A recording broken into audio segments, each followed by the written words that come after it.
Mwanaume ambaye anaishi bila kulala na mwanamke anakuwa na uwezo mdogo wa kufikiri. Kukutana na mwanamke na wanawake mara kwa mara hakukufanyi wewe kuwa na akili ama kuwa na uwezo mkubwa wa kufikiri, ila kuna kufanya wewe kutokwa na akili, kwa sababu wanaume wote ambao waliowahi kuwa na akili imara, akili fulani imara sana, wanaume waliowahi kuwa na akili imara sana, ufahamu imara sana, ili kupoteza akili za wanaume wale, mwanaume yule walitumiaga wanawake, na walipotumia wanawake wale wanaume wakapoteana kabisa, walishia tu kuzaa watoto. Ukiniambia kwamba mwanaume kutana mara kwa mara na mwanamke ndio kuwa na akili ama kuwa na uwezo mkubwa wa kufikiri, anafikiri kama nani? Amemzidi Yesu? Amemzidi Paulo? Amewazidi watu amemzidi nani? Amemzidi nani? Kukutana na mwanamke na wanawake mara kwa mara inaonyesha kwamba wewe umetokwa na akili ama ni kutokwa na. Haleluya, mtu wa Mungu. Huyu mtu anasema, ambaye sijua nafasi yake, anasema kwamba mwanaume ambaye hakutani mara kwa mara mwanamke, sijui wanawake, anasema kwamba anakuwa na uwezo mdogo wa kufikiri. Anasema mwanaume ambaye hakutani na mwanamke ama na wanawake mara kwa mara, ni kama mwenyewe amesema mwanamke, anasema anakuwa na uwezo mdogo wa kufikiri. Ukiniambia kwamba wanaume ama ambao wanakutana na wanawake mara kwa mara, kwamba maraya barabarani huko waliooana ambao wanaofanya vitu kama hivyo, ukiniambia kwamba wao wana uwezo mkubwa wa kufikiri, wana uwezo mkubwa wa kufikiri, na mimi utakuwa unakosea sana. Wana uwezo mkubwa wa kufikiri nini? Kufikiri zina, kufikiri juu maraya, kufikiri kwa habari ya zina ama kwa habari ya maraya, kufikiri nini? Kwa sababu uwezo mkubwa wa kufikiri kwa mtu juu ya vitu fulani ama mambo fulani ambayo ni amana, uwezo mkubwa unakuja kutokana na vitu ambavyo mtu anaweza kawa nakabiliana navyo kila siku ama kila mara. Uwezo mkubwa wa kufikiri kwa mwanamume ama kwa mtu awaye yote yule, awe mwanamke ama mwanaume, unakuja sawa na vitu ama mambo ambayo anakabiliana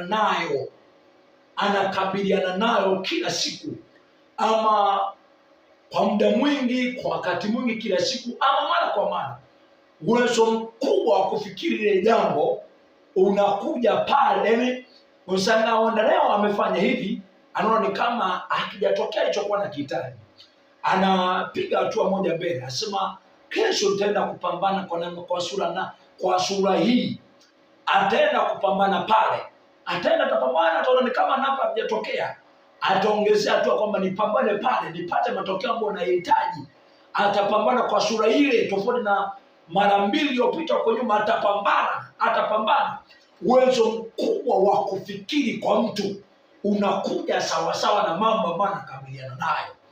Ukiniambia kwamba wanaume ambao wanakutana na wanawake mara kwa mara wana uwezo wa kufikiri, maana yake wana uwezo wa kufikiri ndio maraya, kwa sababu si anazingizini mara kwa mara, anafanya umaraya mara kwa mara ama kwa siku nyingi, atakuwa na uwezo wa kufikiri kwa habari ya umaraya, kwa habari ya zinaa, kwa habari ya umaraya, kwa habari ya zinaa. Atakuwa na uwezo mkubwa sana wa kufikiri kwa habari ya zinaa na umaraya. Ndio hivyo.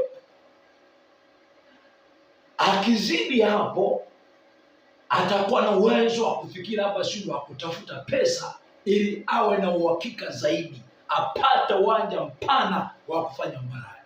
Sasa ninachojua ni kwamba Yesu wale huyu alikuwa anazungumza kwa habari ya watu waliooa ndio wakiwa, lakini anasema hapana. Yesu alikuwa anamtana na mwanamke aina gani? Yesu ametuita mwanaume.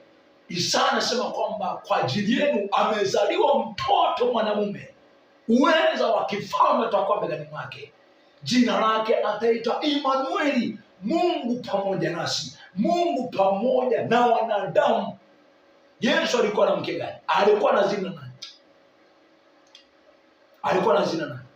Alikuwa anakutana na mwanamke gani? Ndio nataka kuambia kwamba wanaume ambao wanakutana na wanawake mara kwa mara wana uwezo mkubwa wa kufikiri kwa Yesu, wana akili zaidi kumpita Yesu.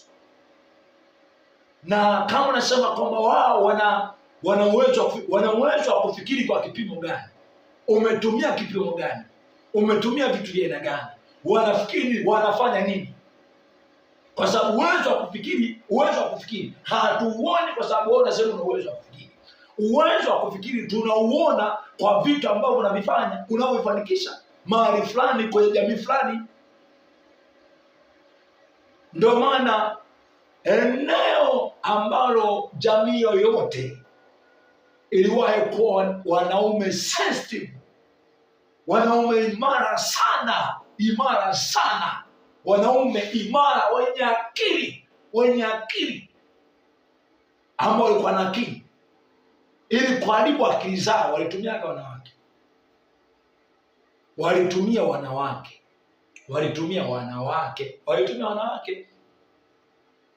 Yaani ili kuharibu jamii fulani, watu fulani walivyotaka kuharibu jua mwanaume, ama mwanaume ambaye ana uwezo mkubwa wa kufikiri vitu fulani. Ili kuharibu fahamu ule, walitumia wanawake, walisogeza wanawake. Waliposogeza wanawake, yule mwanaume uwezo wa kufikiri ulishuka, uwezo wa kufikiri ulikuwa chini sana, akarudi kwa mstaarabu tu wa kawaida, akaisha kuzaa watoto basi. Hakuna kingine na kutafuta hela. Kwani wanadamu tuna mafanikio yetu ni sisi, mafanikio ya wanadamu si kawaida ya dunia hii. Ukishaoa na kuolewa, ukazaa watoto, ukajenga na nyumba, ukawa na pesa kidogo na tugali kidogo, wewe umeshaendelea, basi umeshaoa. Kwani wanadamu tuna mafanikio mengine zaidi ya hiyo? Kuolewa, kuzaa watoto, kwa na tuela shinda na nyumba hapo, kusomesha watoto shule za gharama, basi hakuna na mafanikio mengine. Ndio mafanikio ambayo wanadamu kipande kikubwa liopo. Ndio mafanikio. Akija mtu amefanikiwa, ni poshi, anamiliki na biashara hivi,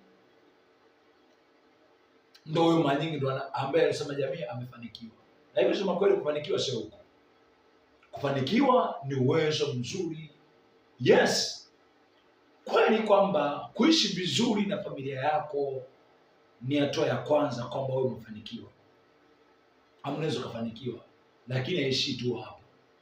Kufanikiwa maana yake ni kuishi maisha ambayo hata usipokuwepo, utakapoondoka duniani, maisha yako, harakati zako zitakuwa zinaishi. Yesu hayupo, yupo mbinguni kuu, lakini unaona harakati zake zinaishi. Sasa niachane na wakina Magufuli wapo. Inaonekana watu ambao ni kama walifanikiwa kuishi vizuri na familia zao ama kuzitisha, lakini hawapo. Lakini unaona pamoja kwamba wapo, bado kazi zao, maisha yao yanaishi mpaka leo. Hawa ndio unasema kama ni watu ambao walifanikiwa. Nasema nini? Watu ambao waliokuwa wanaume waliokuwa na akili sensitive, akili imara, ufahamu imara. Manyingo walivyotaka kuharibu akili za wanaume, walitumia wanawake. Kwa ukiniambia kwamba mwanaume kukutana na mwanamke mara kwa mara, unasema ndio kuwa na akili, ndio kuwa na uwezo mkubwa wa kufikiri, unanidanganya, wewe ni mwongo. Anafikiri kama nani? Ndio maana kama nilivyosema mwanzo kwamba watu walivyoona wanaume imara namna fulani, walivyoona wanaume imara,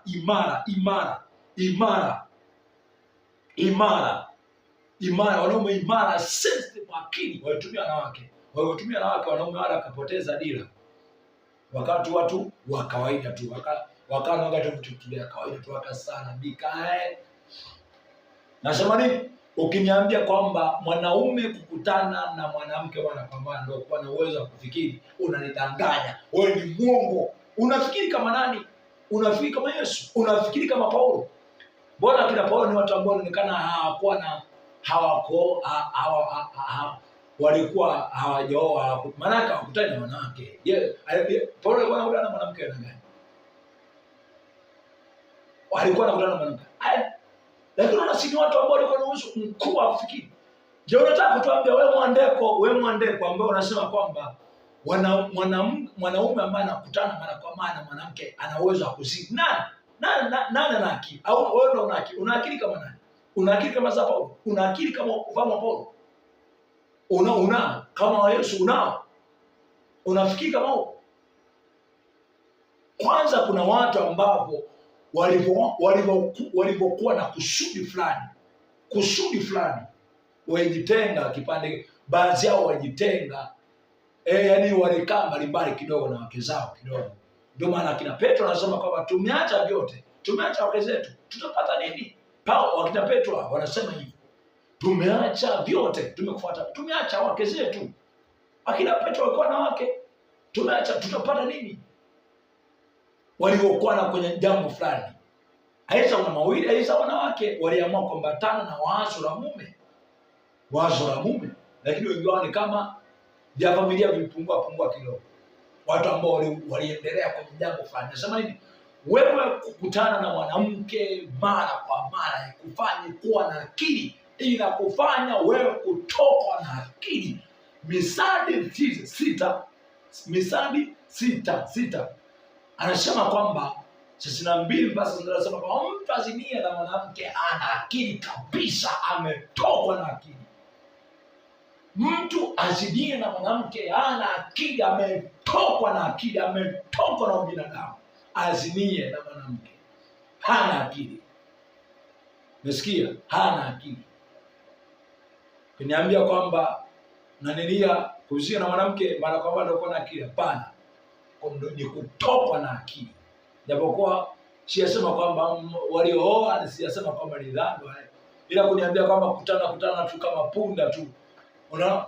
Kwa hiyo nataka kuniambia kwamba wanawake ambao yani ile sijui kwamba ila watu fulani sio wanatumia na sayansi ya wapi.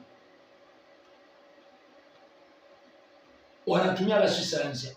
Unaniambia kwamba wanaume ambao hawa barabara ndio mbona kutana na wake zao waenda mara kwa mara, waenda kila siku ama mara kwa mara, kama sio kila siku, hata kama sio kila siku, mbona kutana na wanaongeza wanawake wengine? Ndio wana akili wale, wana akili kwa kipimo gani? Hawana akili, wametokwa na akili. Ni batili. Mimi mwenyewe kama mtu wa Mungu, kama kuhani wa Bwana, ambaye nipo kwa ajili ya kuponya wanaume, kuponya ndoa za watu, kuponya maisha ya vijana na mabinti, nasema kwamba kukutana na mwanamke mara kwa mara kukufanya wewe kuwa na akili, ila kuna kufanya wewe kutoka na akili. Asante sana. Kuishi bila kufanya umalaya, kuishi bila kuzini inawezekana. Yesu anaweza akaosha namna na kio mara walionayo. Inawezekana kuokoka. Asante sana. Inawezekana. Yesu ambaye ameponya maisha yetu, maisha yangu, anaweza akaponya maisha yako. Baba, mama, nani anaweza akaponya? Kuishi bila kuzini, kufanya umalaya, kuvuta bangi, misigara, mipombe, kuishi bila kuzini kabisa. Inawezekana na ukawa na uwezo wa kufanya mambo vizuri kabisa. Inawezekana kwa jina la Yesu. Asante sana.